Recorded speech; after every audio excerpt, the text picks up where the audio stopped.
Yan o. Nagkukupra kami. Yan guys.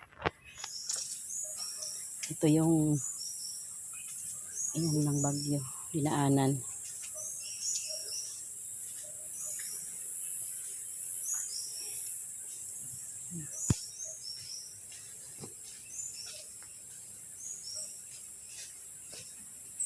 Guys.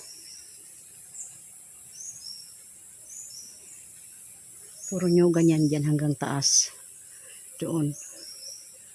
Yan. Pakita ko sa inyo. Tsaka dito siya nagsasaing or nagsasalang ng kupra niya. Inatipan niya ng bago. Kasi was out talaga itong kuprahan niya. Yan o, wala pang bubong yung iba dito. Na was out yan guys. Dito siya nagkukupra. Diyan siya nagsasalang. Yan dyan. Oh.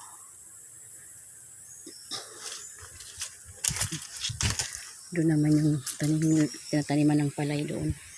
Doon sa kapatagan na yan. Yan guys. Oh.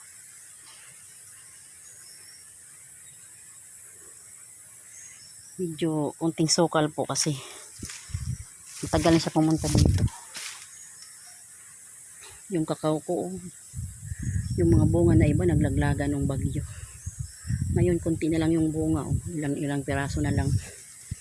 Yan guys.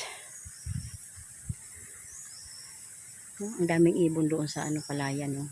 Tawag niyan ay talabong yata yan. Yung mga puti. Yan oh. Diyan sila nagtatanim. Malawak po yan dyan guys. Yan. May mga bunga yung saging. Bago lang oh. Yan guys oh. Daming puno ng nyug oh. Kaso kunti na lang yung kukuprasin kasi naglaglagan nga noong 2 bagyo na dumaan. Yan.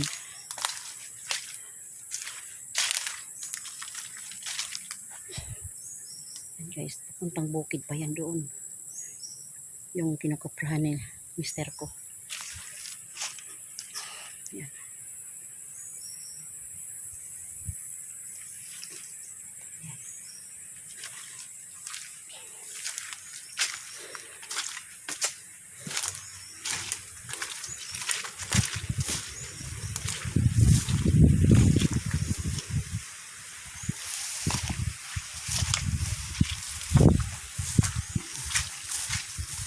Malawak na palayan.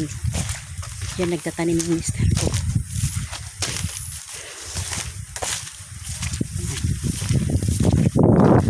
Yan siya nagtatanim guys. Nag-uupa siya ng mga tao para gumawa dyan sa para magtanim ng farm sa sa palayan. May mga kalabaw.